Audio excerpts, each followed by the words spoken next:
It was the consensus of archaeologists that megalithic architecture was beyond the capacities of hunter-gatherers and required the presence of long-term settled agricultural communities to evolve. No megalithic architecture had been found anywhere in the world that was more than 6,000 years old. In fact, that was one of the main arguments that the archaeological police used to try to dismiss John West and Robert Schoch. They said, show us another culture that's 12,000 years old anywhere in the world, and we might listen to you. But we know that there is no culture capable of creating anything like the Sphinx until 4,500 years ago. That changed completely with Göbekli Tepe, which is a deliberately buried site, deliberately buried 11,600 years ago, and thus sealed, and thus an intact archaeological scene. And the evidence from Göbekli Tepe is that this site is 11,600 years old. It dates to the end of a period called the Younger Dryas. My goodness, if you're capable of creating these 20-ton megalithic pillars and this huge site, then you're certainly capable of creating the Great Sphinx.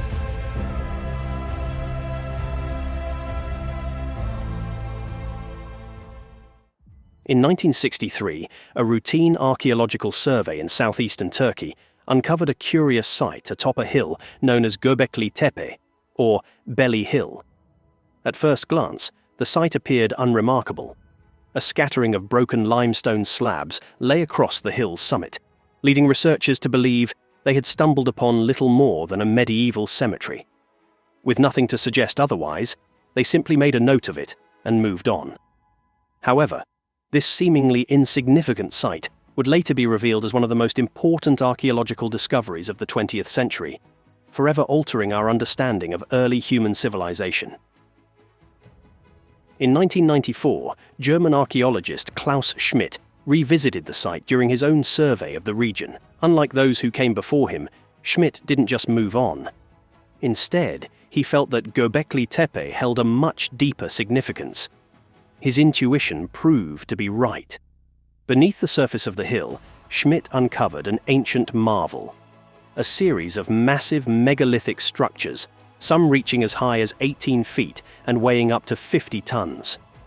These stones, arranged in circular patterns, were intricately carved with depictions of humanoid figures, animals, and abstract symbols.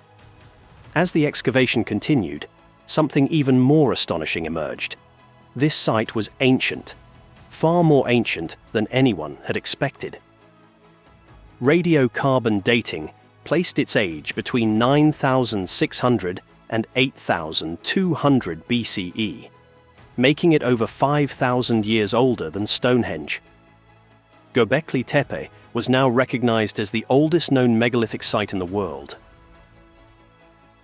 The question then arose: who could have created this monumental structure over 11,000 years ago, at a time when humanity was still presumed to be in the throes of a hunter-gatherer existence? How did they manage to move these enormous stones and carve them with such precision in an era so long before the advent of writing or advanced tools? These mysteries only deepened as further studies of Göbekli Tepe revealed evidence of a permanent settlement around the site. This new finding suggested that the builders of Göbekli Tepe were not nomadic hunter-gatherers, but rather members of an advanced civilization. A civilization older than any previously recorded. The discovery of Göbekli Tepe not only challenged traditional timelines of human development, but also raised profound questions about the purpose of the site. Why would such an immense and intricate structure be built so long ago? What drove these ancient people to invest so much effort into its construction? As archaeologists and scholars debated the answers, one theory began to gain traction. Göbekli Tepe may have been one of the world's first religious centers, perhaps even a place of worship for one of humanity's earliest organized belief systems. Schmidt himself called it the first human-built holy place, and likened it to a cathedral perched atop a hill. Others speculated that Göbekli Tepe might have served as an astronomical observatory, aligned with the stars and designed to track celestial events such as the movement of the constellation Sirius. Such a purpose would indicate that the builders possessed a deep understanding of astronomy, far earlier than previously thought. Both theories held tantalizing implications for our understanding of early human culture and spirituality. But in 2017, a new and even more significant theory emerged that promised to completely rewrite history. That year, two researchers, chemical engineers Martin Sweatman and Dimitrios Tsikritsis, turned their attention to one of Göbekli Tepe's most enigmatic features, the vulture stone. This intricately carved pillar, featuring depictions of animals and abstract figures, had long puzzled scientists. But Sweatman and Tsikritsis believed that the vulture stone held a hidden message. After close study, they concluded that the carvings were not just decorative, but rather encoded a form of information. In their view, the animals depicted on the stone represented ancient constellations, such as Scorpio, represented by a scorpion, and Libra, symbolized by a duck-like figure. At the center of the carving was a circular shape, which the researchers interpreted as the sun. According to Sweatman and Tsikritsis, the vulture stone was not merely a work of art, it was a time capsule. They believed it recorded the alignment of the constellations at a specific point in history, providing a date stamp for a significant event in human history. But what event could have been so monumental that it was memorialized on this ancient stone? The answer, according to the researchers, lay in another part of the carving. A series of square symbols at the top of the pillar, accompanied by strange descending lines. Sweatman and Tsikritsis proposed that these symbols represented fragments of a comet falling to Earth, while the headless man depicted in the bottom right corner symbolized the devastation caused by the event. In their seminal article published in Mediterranean Archaeology and Archaeometry, the researchers put forward a bold hypothesis. The vulture stone was a record of a cataclysmic event, the Younger Dryas impact. The Younger Dryas event was a period of sudden global cooling, lasting approximately from 12,900 to 11,600 years ago, during which Earth experienced dramatic shifts in climate. Geological records show that this time was marked by super tsunamis, widespread flooding, massive wildfires, and the extinction of many species. But what caused this global catastrophe had long been a matter of debate. One of the leading theories was that the Younger Dryas was triggered by a comet impact, which vaporized the ice caps covering much of North America and plunged the planet into chaos. If true, this theory would have staggering implications.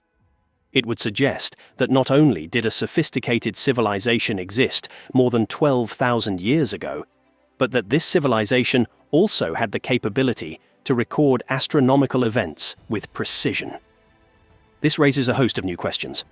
Who were the builders of Göbekli Tepe? How did they possess such advanced knowledge? And why have they been absent from the pages of history for so long? The possibility that Göbekli Tepe contains a record of one of the most devastating events in human prehistory opens a new chapter in our understanding of early civilization. As researchers continue to unearth the secrets of the site, it's clear that Göbekli Tepe may not have been the only place where evidence of this catastrophic event is preserved. Indeed, it seems that the builders of Göbekli Tepe were not the only ones affected by the Younger Dryas event. In the region surrounding Göbekli Tepe, another set of ancient structures provides clues to humanity's response to the disaster. Turkey is home to a network of underground cities, some of which stretch for miles beneath the Earth's surface. These vast subterranean complexes, such as those found in Cappadocia, have long been a source of wonder and mystery. Archaeologists have long speculated about the purpose of these underground cities. Were they used as shelters during invasions or natural disasters? Some believe these cities may have been built in response to the Younger Dryas event, serving as sanctuaries for those trying to escape the extreme climate conditions that ravaged the Earth during this period. Intriguingly, the ancient religion of Zoroastrianism may hold additional clues to this puzzle. Zoroastrianism, one of the world's oldest known organized religions, is thought to have originated in the region of modern-day Iran, which shares a border with Turkey. The religion's sacred texts, such as the Vendidad, contain stories that bear a striking resemblance to the events of the Younger Dryas. In the Vendidad, a man named Yima is warned of an impending catastrophe, a severe winter that will cover the earth in ice and snow. In response, Yima is instructed to build a multi-level underground city where he is to gather 2,000 human couples and every kind of animal. This city, much like Noah's Ark, is meant to preserve life through the catastrophe. When the Younger Dryas deep freeze ended, Yima's people re-emerged from their underground shelter to repopulate the earth. Could the story of Yima be a distant memory of the Younger Dryas event, passed down through oral tradition? And could the underground cities of Turkey be the real-world counterparts to the shelters described in the Vendidad? If so, then Göbekli Tepe may not only commemorate the catastrophic event itself, but also the survival of humanity through it. As we continue to investigate the mysteries of Göbekli Tepe and the underground cities of Turkey, the pieces of a much larger puzzle begin to fall into place. Together, these ancient structures point to the existence of an advanced civilization that flourished before the Younger Dryas, more than 12,000 years ago. This civilization, it seems, possessed the knowledge and skills to construct monumental buildings, track the stars, and survive cataclysmic events. Yet for reasons still unknown, this civilization vanished from history, leaving only cryptic traces behind. The implications of these findings are profound. If Göbekli Tepe is indeed a record of the Younger Dryas event, it would not only rewrite the history of human civilization, but also challenge our understanding of early humanity's capabilities. Far from being simple hunter-gatherers, the people who built Göbekli Tepe may have been part of a sophisticated culture that has been lost to time. In the coming years, as more of Göbekli Tepe is excavated and more underground cities are explored, we may finally begin to unravel the full story of this lost civilization. And in doing so, we may come to realize that human history stretches back much further than we ever imagined. The secrets of Göbekli Tepe and the mysteries of the Younger Dryas catastrophe are waiting to be uncovered, and with them, a deeper understanding of our past. I call us a species with amnesia because I think we've lost our memory of an entire episode of human history, just being wiped completely from our memory. And until we recover our memory of that lost episode of human civilization, we will not be complete ourselves. We need to know who we are and where we came from. In the rugged landscapes of southwestern Turkey, the Lycian civilization remains one of history's mysterious marvels, famed for its breathtaking stone-carved tombs and complex societal structures. I think we're looking at hints and clues that something is missing in our story. But how did this ancient culture achieve such architectural feats, intricately carving entire complexes directly into sheer cliffs? As we delve into the ruins of Xanthos, Tlos, and Mycenae, we uncover not only the technical prowess, but also the profound myths that propelled Lycia beyond mere survival, embedding it deeply in the tapestry of human heritage. Again, unfortunately, archaeologists largely sneer at myth. But I think the myths of the world, those that have survived, are the Hall of Records of the lost past. Nestled along the rugged southwestern coast of Turkey, Lycia is a region framed by mountainous terrain, dense forests and steep cliffs, which not only made it difficult to access, but also helped preserve its rich and distinct identity. This isolation meant that Lycia developed somewhat independently of its neighbors, cultivating a unique historical footprint that remained largely untouched until European explorers stumbled upon it. The first accounts of Lycia's mysterious ruins surfaced during the 18th century, When travelers like the French explorer Charles Texier and the English archaeologist Richard Pocock documented the extensive ruins, rock-cut tombs, and grand sarcophagi that dotted the landscape. Their writings sparked a wave of curiosity and set the stage for more focused explorations. If you wish to pass information to a distant future, you wouldn't be smart to just write it down. How can we know that our script is going to be readable by any other culture, let's say 10,000 years in the future? One of the pivotal figures in Lycian studies was Charles Fellows, an English archaeologist whose expedition in 1838 marked a turning point in uncovering the past of this enigmatic civilization. Driven by fascinating tales of remarkable ruins, Fellows undertook a systematic exploration of the region, meticulously mapping the area and documenting numerous sites. His work wasn't just about identifying locations, he detailed everything from the friezes and tombs to the fortresses he encountered, providing a comprehensive look at the remnants of Lycian society. This thorough documentation played a crucial role in introducing Lycian civilization to the broader academic world and eventually led to the first official archaeological excavations under the auspices of the British government. The second issue with ruling out completely the possibility of a lost civilization is that archaeology sets itself up as the sole arbiter as to what is and what is not evidence. Through Fellows' dedicated efforts, the wonders of Lycia were brought into the limelight, revealing a civilization that had mastered the art of building in harmony with its challenging landscape. During his explorations, Charles Fellows unearthed several significant sites that continue to shed light on the ancient civilization of Lycia. Xanthos, the once flourishing capital, stands as a monumental testament to Lycian culture, blending funerary architecture that tells tales of a society rich in traditions and artistic expression. Among its most notable structures is the Nereid monument, an elaborate tomb from around 400 BC, named after the sea nymphs that adorn its friezes. The detailed bas-reliefs depicting humans and gods illustrate a cosmopolitan blend of Lycian and Hellenistic styles, making Xanthos a treasure trove for historians and archaeologists alike. The site also boasts ruins of an acropolis, several Byzantine churches, and unique pillar tombs, offering a vivid glimpse into the past. There are unexplained issues in our past, which are presently not explained by the system that teaches us about the past. Moving on to Tlos, this city is another jewel in Lycia's archaeological crown, famed for its extensive tombs and a well-preserved acropolis. Perched on a rocky outcrop, the acropolis provided strategic views and served as a formidable fortress through various epochs, including Lycian, Roman, and Ottoman times. One of the city's most captivating tales revolves around the legendary hero Bellerophon, who, according to myth, tamed the winged horse Pegasus. His supposed tomb, marked by a striking relief of this mythical scene, highlights the fascinating intermingling of myth and mortuary traditions in Lycian culture.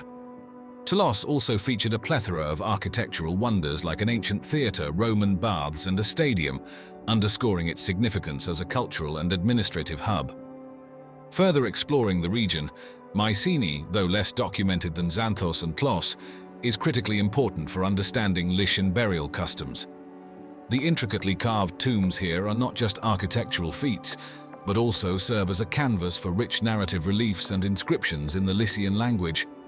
These inscriptions are invaluable, providing insights into the social structures, laws, and daily life of the Lycian people, and offering a profound perspective on their linguistic and cultural landscape.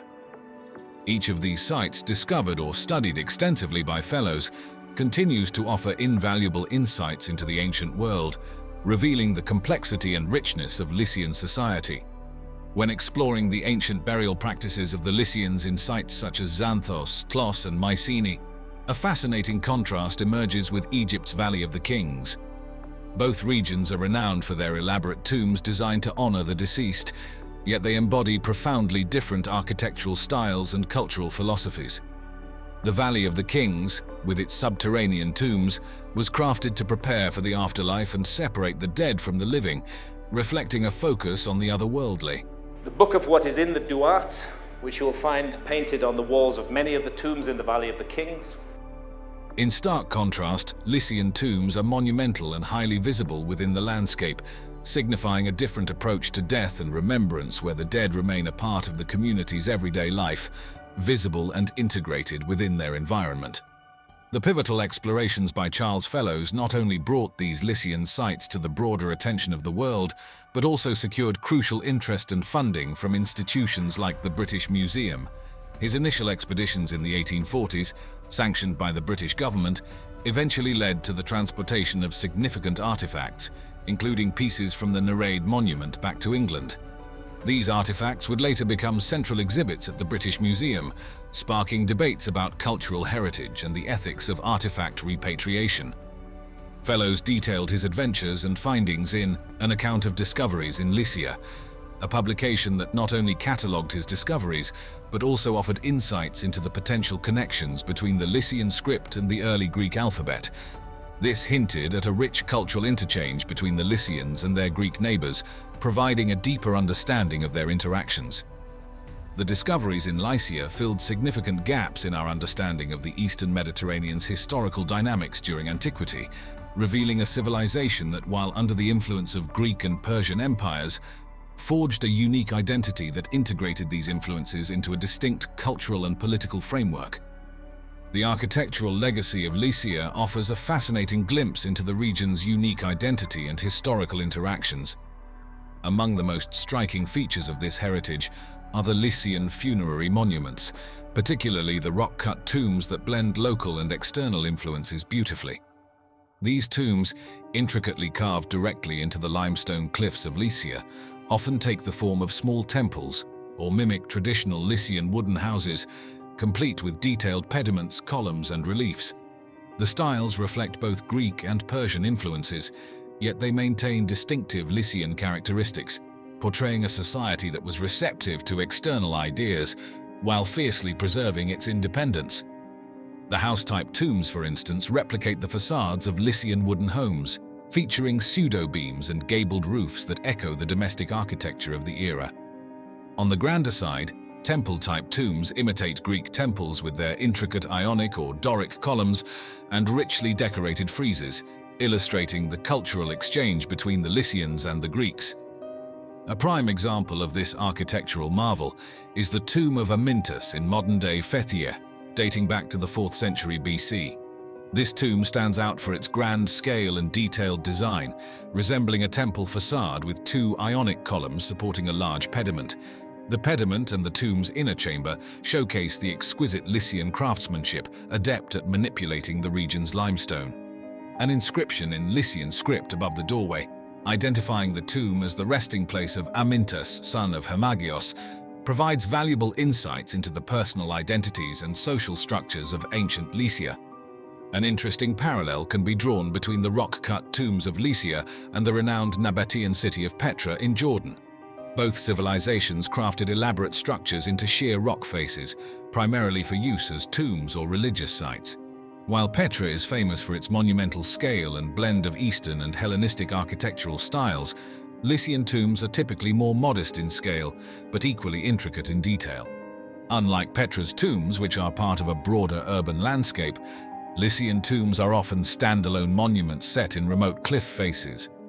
As excavations in the region continue, archaeologists are moving beyond these iconic tombs to uncover urban centers, religious sanctuaries, and domestic structures, painting a fuller picture of daily life in ancient Lycia. Concurrently, there are ongoing efforts to preserve these deteriorating stone monuments, which are vulnerable to environmental and human-induced damage.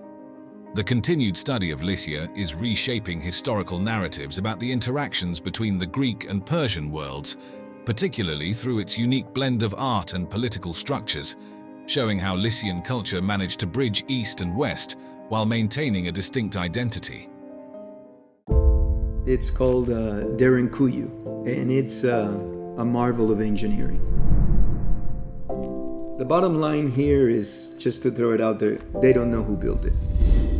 It is first referenced all the way back in 370 BC. Graham Hancock, it is also speculated by people such as him and others that this was a place where people who were living took shelter from the Ice Age. The most important issue to me is the issue of a global cataclysm at the end of the Ice Age. What caused that cataclysm is a secondary issue. The cataclysm itself is the primary issue. Imagine stumbling across a hidden door in your home that leads to an ancient underground city, extending deep into the Earth's crust and sprawling enough to shelter tens of thousands of people. Just to put things into perspective, if you travel underground in Derinkuyu from end to end, you're gonna walk 4 miles. This isn't the plot of an Indiana Jones movie. It's the real-life discovery of Derinkuyu, the largest underground city in Turkey's historical region of Cappadocia. Carved from the soft volcanic rock and buried in secrecy, this subterranean labyrinth was not only a marvel of ancient engineering, but a crucial fortress in times of danger. This area is known for its soft volcanic rock formations called tuff, which are relatively easy to carve and were crucial in the development of numerous underground dwellings, with Derinkuyu being the most extensive. The city was rediscovered in 1963 by accident when a local man, during home renovations, knocked down a wall to find a passage leading to this vast ancient network. And he took a sledgehammer to one of the walls, and when the walls came down, he saw that it was an opening into a cave. This discovery unveiled a complex that extends more than 85 meters below the Earth's surface, hidden under what was thought to be just a typical Turkish rural settlement. He had come to an opening where there were several other passages that he could take. And then he said, you know what, this is a little bit too much. So he ended up calling the authorities. The origins of Derinkuyu are shrouded in mystery, but it is widely believed that the Phrygians, an ancient Indo-European people, initiated its construction in the 8th to 7th centuries BCE. Over the centuries, various groups expanded it, especially during the Byzantine era as a sanctuary from the 7th to the 11th centuries, amidst the Arab-Byzantine wars. The city served as a formidable refuge from Muslim-Arab incursions, capable of sheltering up to 20,000 people along with their livestock and supplies for extended periods. The city's architecture can be compared to that of a massive ancient submarine nestled under the rock, designed to be airtight and self-sufficient, mirroring a submarine's ability to provide safety against external perils with its life support systems. Derinkuyu is equipped with air shafts for ventilation and water wells that supported life independently from the outside world, protecting its inhabitants from the threats of war and invasion. The engineering marvel of Derinkuyu is as ingenious as it is expansive. The entire city was manually carved from volcanic rock, with corridors strategically designed to maximize space and functionality. It features everything necessary for prolonged underground life, including stables, churches, schools, and multiple storerooms. The fact that they found a chapel gave to the theory that Christians were hiding there. These spaces not only served their primary functions, but also doubled as meeting halls, illustrating a well-organized community capable of thriving under the surface. The city's layout and the architectural choices made reflect a profound understanding of both defensive strategy and urban planning, making Derinkuyu a fascinating study in ancient engineering and survival tactics. Continuing from the initial exploration of Derinkuyu's incredible architecture and its rediscovery, it's fascinating to delve deeper into the structural intricacies that make it a marvel of ancient engineering. The grandeur of Derinkuyu isn't just in its vast size. The sophisticated design carved from the region's soft volcanic rock showcases its complexity. The city extends about 85 meters underground and is capable of accommodating up to 20,000 people along with their livestock and essential supplies. The city is structured across 18 levels with only 8 open to the public. These levels are interlinked by miles of tunnels, each meticulously designed for both functionality and defense. The effort required to excavate and shape this massive subterranean complex is reminiscent of the monumental work seen in the Great Pyramids of Egypt, highlighting the extraordinary capabilities of ancient civilizations with limited technological means. That actually is one of the moments when I realized how difficult the Great Pyramid must have been to build. With all the blocks and supposedly a huge workforce, so whatever the Egyptologists imagined was done, and I don't believe anybody knows how it was done. Yeah.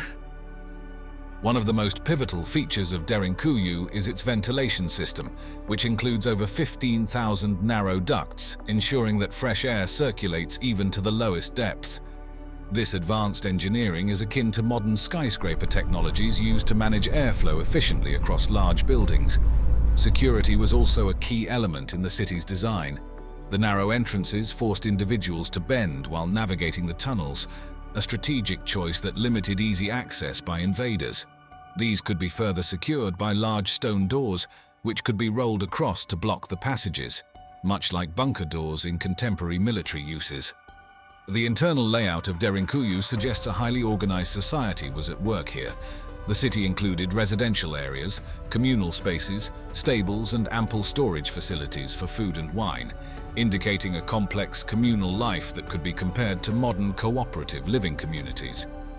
Moreover, the sophisticated water system featuring an extensive network of wells and channels not only provided fresh water, but also protected its inhabitants from external threats, much like the aqueducts of ancient Rome. Religious and ceremonial sites were central to life in Derinkuyu.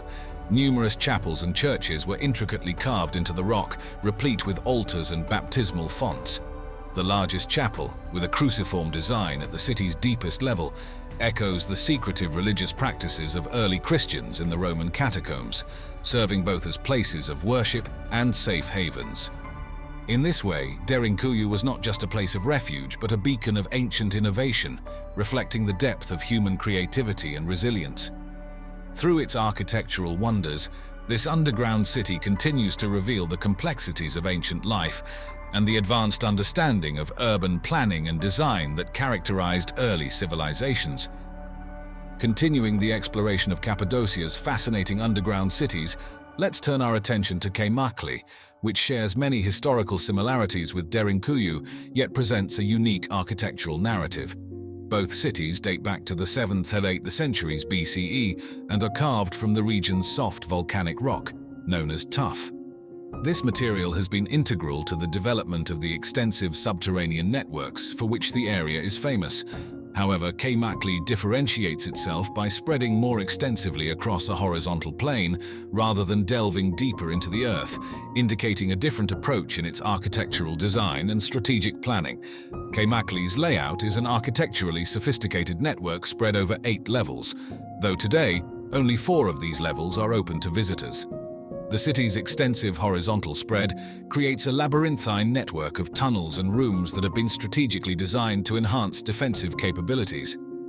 The maze-like passageways and narrow tunnels are particularly noteworthy as they restrict movement and effectively force potential invaders to move in single file. This design not only made it easier to defend the city, but also demonstrated a highly advanced understanding of urban planning and warfare strategy. By incorporating such intricate defense mechanisms directly into the city's architecture, Göbekli's builders ensured that their city was not just a place to live, but a fortress capable of withstanding potential sieges. Through its sprawling tunnels and smartly designed bottlenecks, this underground city exemplifies the incredible ingenuity of ancient Cappadocian civilizations in adapting their urban constructions to meet both the needs of their communities and the demands of their security. Building on the fascinating historical and architectural narrative of Göbekli, it's interesting to delve deeper into the specifics of its design and how these elements contributed to its functionality as both a living space and a fortress. The architectural network within Göbekli is a testament to the engineering prowess of its ancient builders. The expansive maze of tunnels and rooms wasn't just for daily living, it was crucial for defense.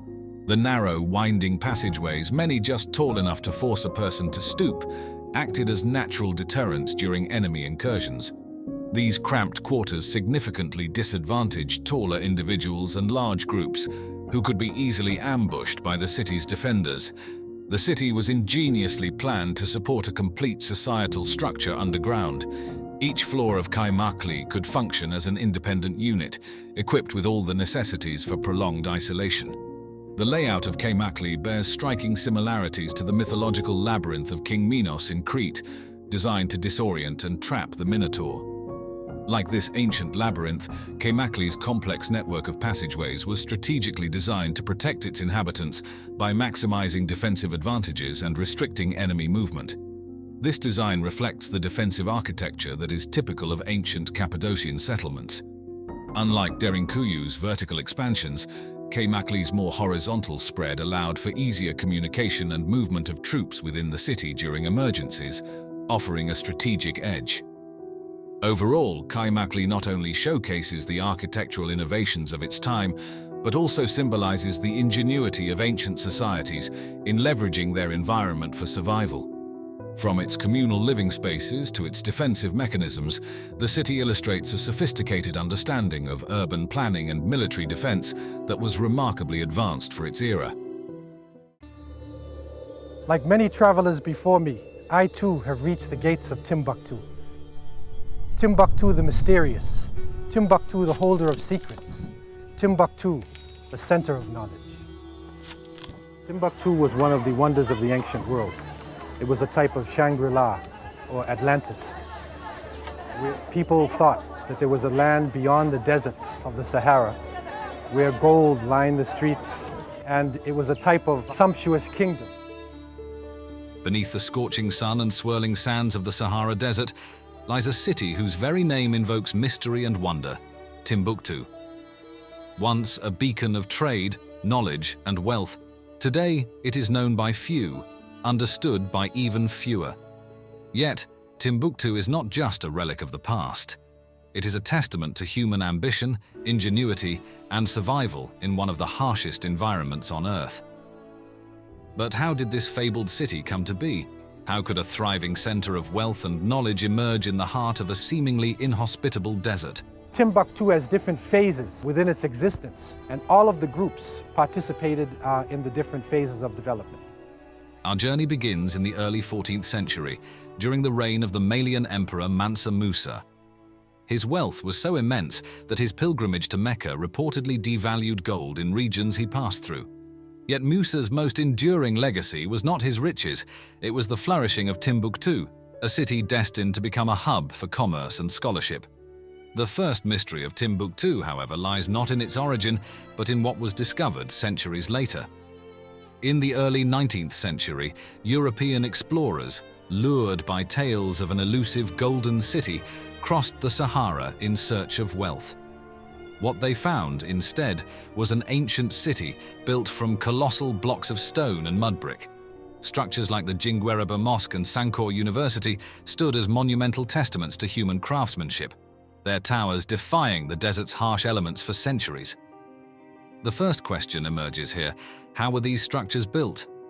Some of the stones used in Timbuktu's buildings weighed up to 2 tons and were transported from quarries more than 30 miles away. Modern engineers remain puzzled by how this was achieved without advanced machinery. How could ancient builders move such massive stones across the unforgiving landscape of the Sahara? Did they possess knowledge that modern civilization has lost? This mystery is the first clue to Timbuktu's mysterious past.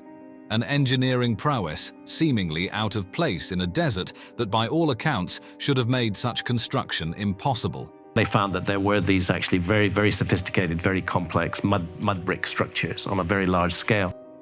But as we look deeper into Timbuktu's history, we discover something even more astonishing.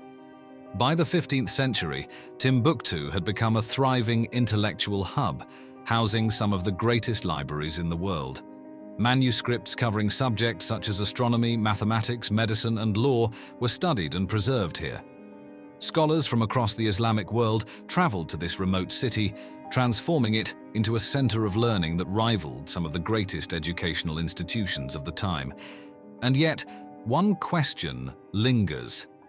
How did such an intellectual center thrive in a place so isolated? It became an intellectual center because the scholars generally were traveling with the caravans. Was it simply Timbuktu's strategic location along trade routes, or could there be something more? Some researchers believe that Timbuktu's placement precisely at the edge of the Sahara and along the Niger River may have held deeper significance.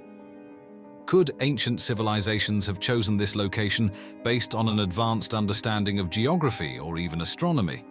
A provocative theory suggests that Timbuktu might lie on one of the Earth's natural energy pathways, ley lines, that have been revered by ancient cultures across the world.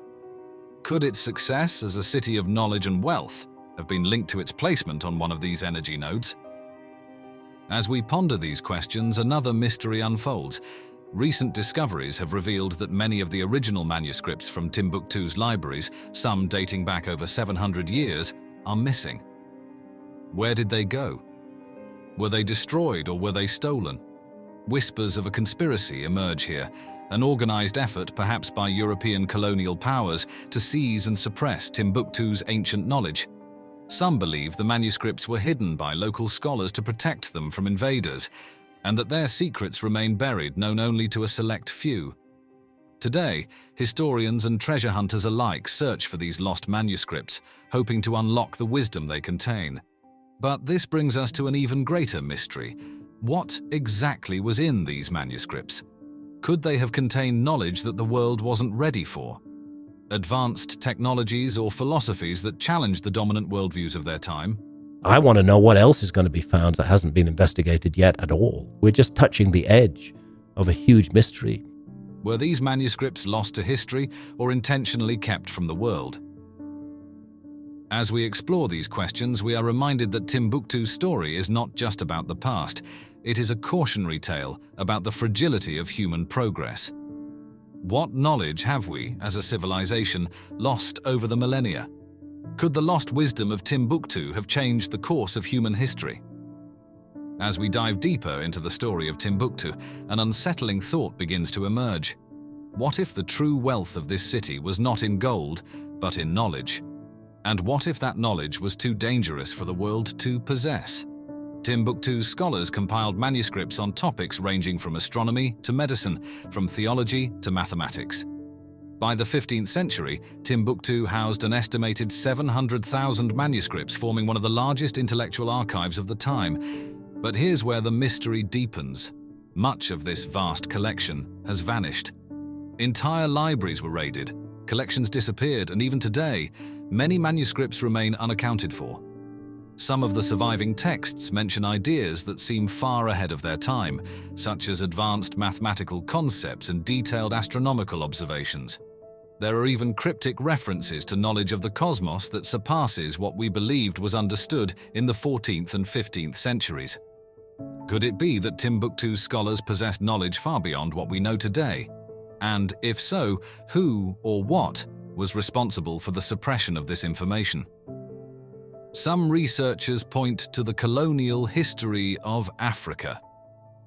As European powers began their conquest of the continent in the 19th century, they systematically dismantled much of the region's cultural heritage.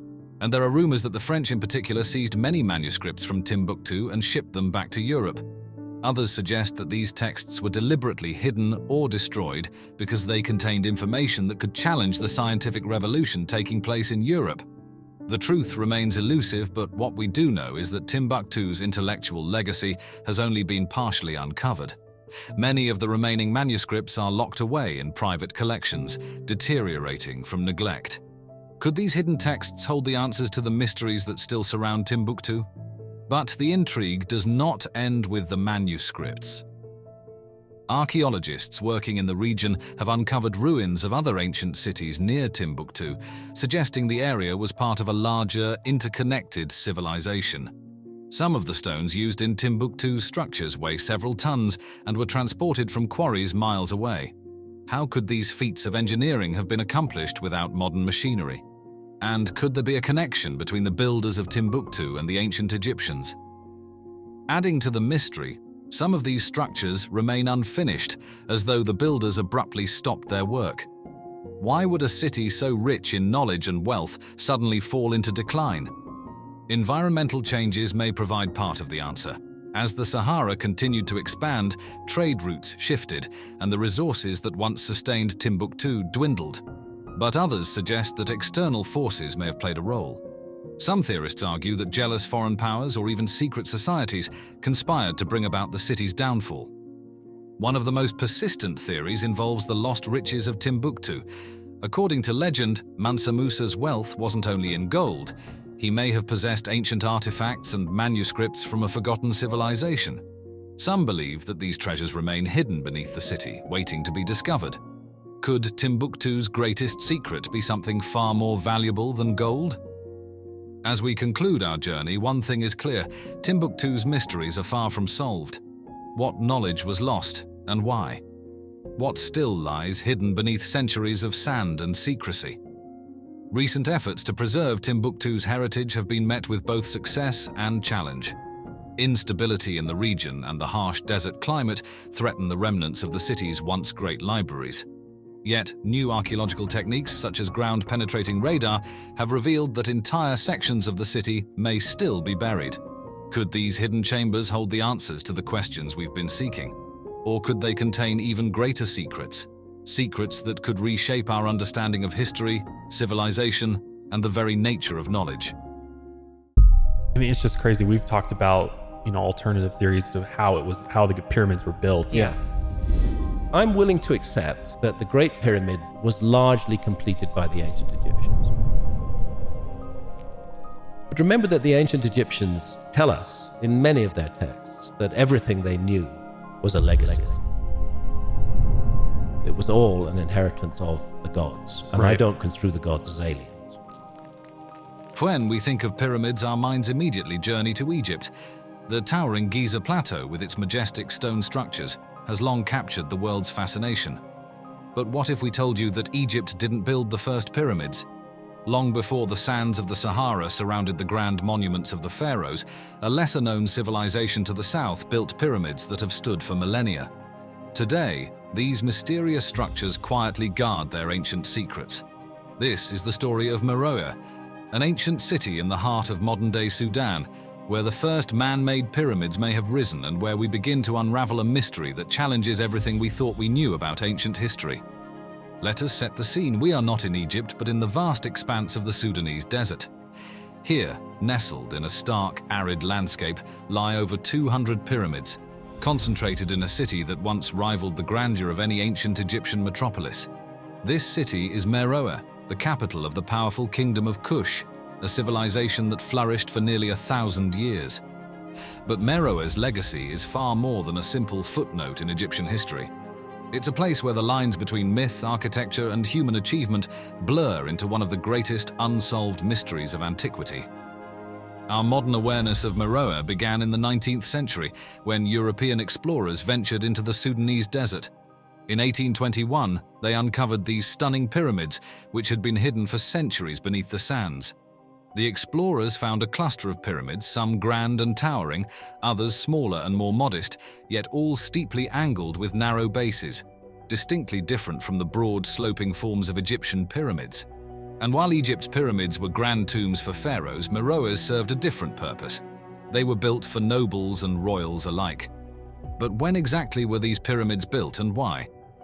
Archaeologists determined that Meroe's pyramids were constructed between 300 BCE and 350 CE, during a time when the Kingdom of Kush was a powerful force in Africa. This makes Meroe's pyramids younger than Egypt's Old Kingdom pyramids, but their purpose and design remain equally as fascinating. Many scholars theorize that Meroe's architectural style was influenced by earlier structures from the region, potentially dating back even further. Transporting the massive stones used to build these pyramids was no small feat. Some of the stones were quarried from sites over 25 miles away and weighed several tons. How could an ancient civilization lacking modern tools and technology achieve such monumental tasks? The logistics of transporting and constructing these structures in an unforgiving desert environment continue to puzzle researchers. To put this in perspective, the Great Pyramid of Giza contains stones weighing up to 80 tons, whereas the largest pyramid at Meroe, the Pyramid of Amenishaketo, used stones weighing between 1 and 2 tons. While lighter, these stones were no less challenging to transport, raising questions about how these ancient builders accomplished such feats. What's more intriguing is that Meroe's pyramids were built in a different context than those of Egypt. While Egyptian pyramids served as grand burial tombs for kings and pharaohs, the pyramids at Meroe were constructed for a broader group of nobles, queens, and princes. But why did the people of Meroe embrace pyramid building at all? Inside the tombs of Meroe, archaeologists found a remarkable fusion of Egyptian and African symbolism. Hieroglyphics and carvings covered the walls, but the faces depicted were distinctly African, signifying a culture that blended Egyptian influences with its own deep-rooted identity. Meroe wasn't merely a reflection of Egypt, it was a civilization that commanded power and respect in its own right. Stretching over 600 miles along the Nile, the Kingdom of Kush became a dominant force in trade and culture across northeast Africa. Yet the pyramids of Meroe raise more questions than they answer. Why, after centuries of success, did the Kingdom of Kush turn to pyramid building? Some scholars believe these pyramids were intended to strengthen Meroe's political and spiritual power, symbolizing divine kingship and cementing the kingdom's claim to leadership in the region. Others argue that they served as a tribute to Egyptian influences, while the most radical theory suggests that Meroe may have been the true originator of pyramid building. Let's consider this possibility. Recent archaeological evidence has revealed older, smaller pyramid-like structures in Sudan, dating as far back as the 8th century BCE, long before the construction of Egypt's famous monuments. These burial mounds, known as tumuli, could have evolved into the grand pyramids we see at Meroe today. Could it be that Egypt's most iconic structures were influenced by the Kushites rather than the other way around? It's a theory that challenges the traditional narrative of history, suggesting that Meroe's civilization may have pioneered innovations long before their Egyptian neighbors. As we dig deeper into the sands of history, the mysteries surrounding Meroe's pyramids only grow. Could the origins of pyramid building lie not in Egypt, but in this forgotten kingdom to the south? Meroe was more than just a city of pyramids. It was a thriving center of industry and trade with remarkable advancements that rivaled many other ancient civilizations. One of Meroe's most significant achievements was its mastery of ironworking. Scattered across the landscape, archaeologists have uncovered iron furnaces, a testament to a sophisticated industry that flourished long before many other ancient civilizations had harnessed such technology. This begs the question: how did the Kingdom of Kush develop these advanced techniques? Some believe that the iron was used to forge weapons, providing the Kushite warriors with a formidable edge in battle.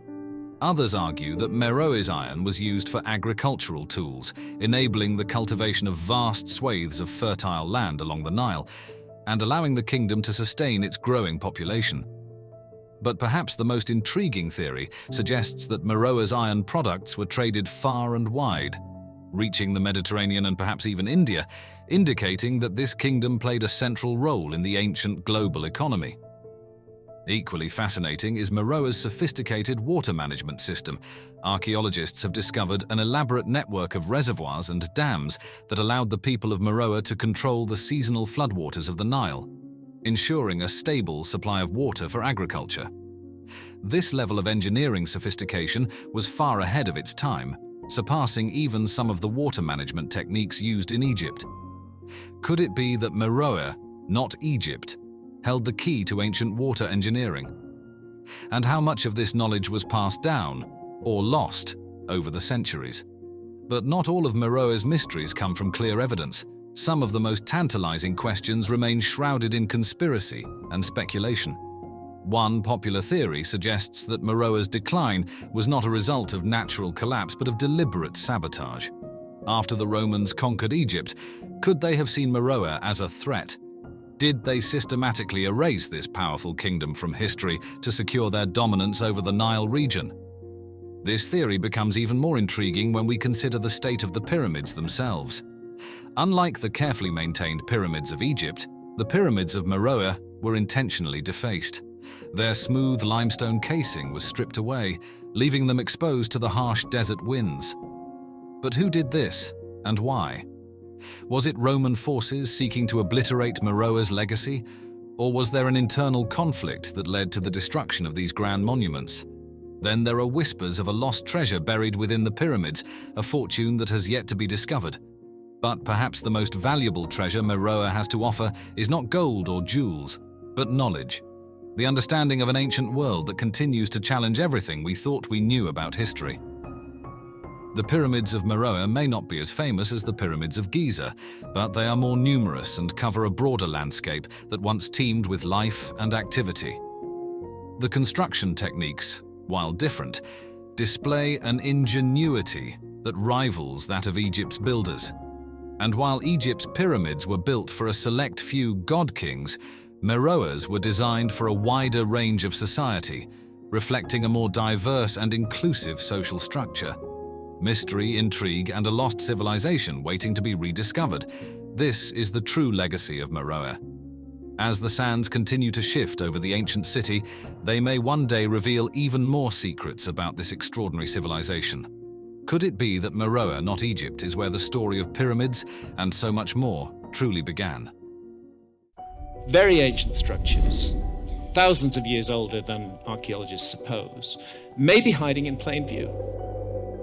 If you have a relatively short time frame to deal with, then searching for a lost civilization becomes much more complex and much more difficult. But if you have a very long time frame to deal with, there's much more material to investigate. The handiwork of humans is clearly evident in this site.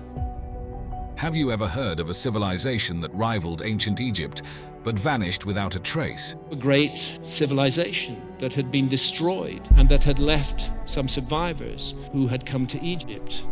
Deep in the heart of Africa, which boasts the world's oldest human artifacts, lies the forgotten kingdom of Kerma. These enigmatic people built massive structures called defufas, but their purpose remains a mystery. Join us as we explore the fascinating history. Kerma Defufa, located near the third cataract of the Nile in what is now northern Sudan, is a significant archaeological site featuring a large mud brick temple known as the Defufa. This impressive structure dates back to around 2500 to 1500 BCE, standing about 18 meters high with a base measuring approximately 50 meters by 25 meters. The term Defufa is derived from the Nubian word for mud brick building, reflecting its construction material and technique. The modern archaeological investigation of Kerma began with George Reisner, a Harvard University archaeologist, who started his groundbreaking work in 1913. Reisner's discoveries at Kerma reshaped our understanding of this ancient Nubian civilization, uncovering a vast urban center with extensive burial grounds and a wealth of artifacts. I want to know what else is going to be found that hasn't been investigated yet at all. We're just touching the edge of a huge mystery. His findings indicated that Kerma was not just a peripheral settlement, but a major urban center. The artifacts he found, including elaborately decorated pottery, finely crafted statues, and gold jewelry, suggested that Kerma was a significant center of artistic and cultural production, rivaling contemporary Egyptian cities in its complexity and wealth. Continuing Reisner's work, Swiss archaeologist Charles Bonnet began his excavations in the 1970s, which further expanded our knowledge of Kerma's sophisticated society. Bonnet's team unearthed royal tombs adorned with offerings such as ebony and ivory, highlighting the wealth and power of Kerma's rulers. The layout of residential areas revealed a well-organized urban planning system with distinct sectors for various social classes, and the discovery of organized grave sites containing human sacrifices suggested complex spiritual beliefs. These practices, possibly revolving around ancestor worship or the divine nature of kingship, are reminiscent of those observed in other ancient civilizations like the Aztecs. I believe that it's worth considering the possibility of a remote common ancestor, which passed down key information that was inherited by later cultures. Kerma's relationship with ancient Egypt provides an intriguing comparison. While both were Nile Valley civilizations, they developed distinct architectural styles and societal structures. Unlike Egypt's hierarchical and theocratic society, evidenced by monumental stone architecture like pyramids, Kerma's use of large mud brick buildings reflects a possibly more communal and egalitarian social structure. This difference is underscored by the different materials and building techniques, yet both civilizations achieved architectural durability and complexity. I can't help thinking time capsule, that there was an intention to preserve this. A compelling theory about Kerma's rise to prominence centers on its strategic location, which made it a crucial trade hub between sub-Saharan Africa and the Mediterranean world. This position likely enabled Kerma to control trade routes, exchanging local goods such as gold, ivory, incense, and exotic animal skins for Egyptian grain, wine, and linen. This vibrant trade not only brought economic prosperity, but also facilitated cultural exchange, contributing significantly to the city's development. Continuing from the fascinating historical insights into Kerma's development, the architecture displayed in the Defufa is equally captivating and speaks volumes about the ingenuity of ancient Nubian civilization. The Defufa, a massive mud brick structure that has stood the test of time, remains one of the most enigmatic monuments in African history.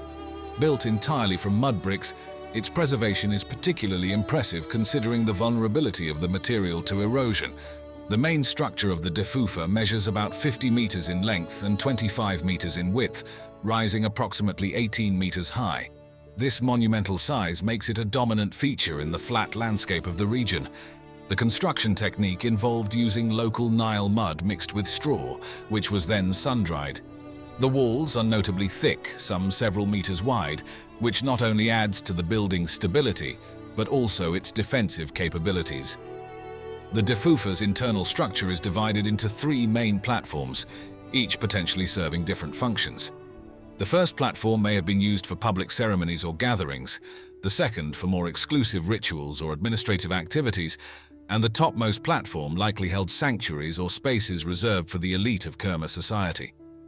Adding to its complexity, the Defufa featured external staircases, a rare element in Nubian architecture, that facilitated access to its various levels, indicating a sophisticated internal hierarchy.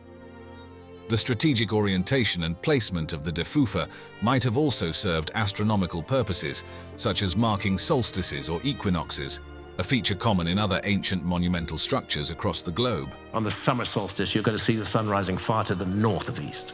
Go there on the winter solstice, you're going to see it far to the south of east. This architectural giant was not just an isolated structure, it was a central hub for the cultural, political, and religious activities of the Kerma culture. Its towering presence, visible for miles around, not only symbolized the authority and centralized power of Kerma's rulers, but likely also served navigational purposes along the Nile. The religious significance of the Defufa cannot be understated. It was likely a place where rituals were performed to ensure the fertility of the land or the prosperity of the people, effectively integrating the community's spiritual life with its leadership.